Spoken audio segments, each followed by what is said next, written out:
The biggest reason that this sort of thing happens is because you are not in control. The dealership is in control. So you really need to follow these steps. So buying a car can be a frustrating experience. What if I told you I could show you a way that you could buy a car in less time than it takes to actually watch a movie? Well, what I'm going to do is show you 5 different steps that you can take in order for you to simplify the buying process and it puts you in control. The secret isn't fighting the dealer. The first step is do your homework from home. Now there's a lot of different websites out there like Cars.com, AutoTrader, Kelley Blue Book that will inventory all of the dealerships in your area, their inventory, so you can find the right car that's going to be the best fit for you. Do all your research on safety, technology, comfort, what kind of value you're going to get.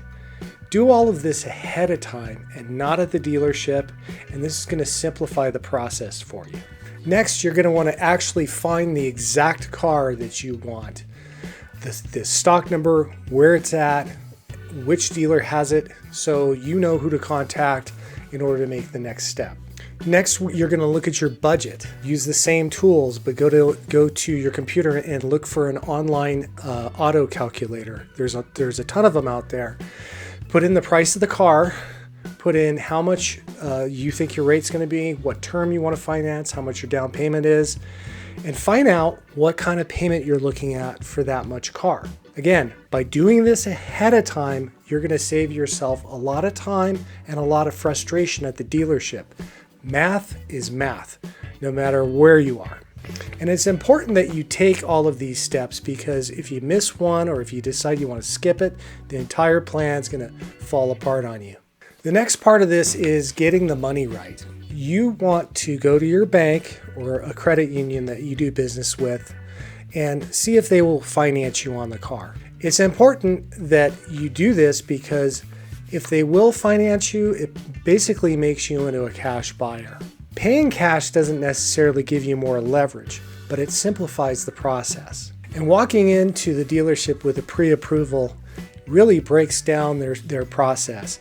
And a lot of times the amount of time that it takes to purchase the vehicle was basically hinged around what kind of bank approvals they were getting in real time. If you do this a day or two or even a week or month ahead of time, you're going to be that much further in the process, and it's going to be a lot easier. You know, if you've ever gone through your own financing, through your own bank to finance an auto, please let me know what your experiences were and what your feedback was by doing it that way. So step 3 is negotiate from your couch. By negotiating from home, you're going to be in control and not the dealership. The conversation you need to have with the dealer that has the car that you want needs to go like this. Call these people or you email them. It should be the same. Mr. Salesman, I found stock number 321. I would like to make an out-the-door offer, very important, out the door, including taxes, fees, and everything, of this amount of money. If you decide to accept it, I'm ready to give you a deposit, and we can schedule time to test drive and take delivery.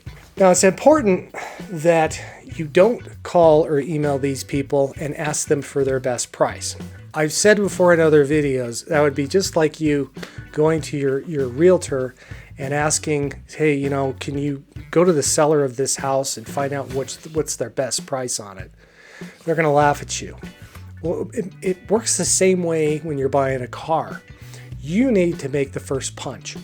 You need to take the first swing at them, say, hey, I will do it for this, and I'm willing to give you a deposit to lock it up. It's the shortest line between two distances when you make the first offer. If they accept your offer, that's great. Schedule the test drive and the delivery. If they don't, find out what they will do. If they email or call you back and say, hey, you really need to be at the dealership in order for you to make this getting the best deal possible, move on to the next dealer, because that's telling me that they're not going to be flexible with you and they want to be in control. So let's assume they do accept your offer. You may have to go through this 1 to 2 to 3 to even 4 times in order for you to get what you want. You're going to want to call and schedule a test drive. And the way that this works is you need to set up the dealer so that you're going to save the most time possible. And the way that it goes is this: is Mr. Salesman, I am going to be there on Tuesday. I'm going to be there at 2 o'clock. And if for some reason I'm going to be late, I'm going to contact you because I am respectful of your time.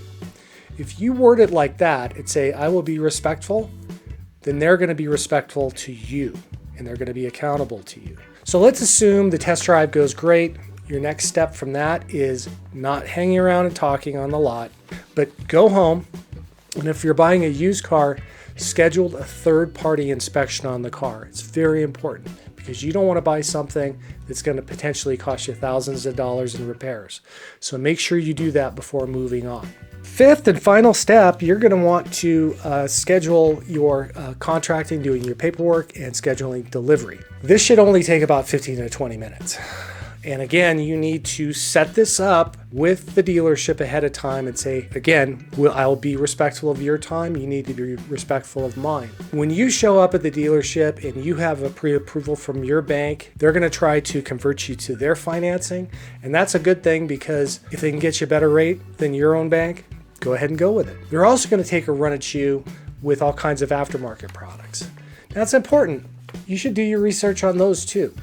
When you first started this whole thing, you not only need to find out which cars are going to make sense for you, but also if you do want to purchase any aftermarket products and how much they cost.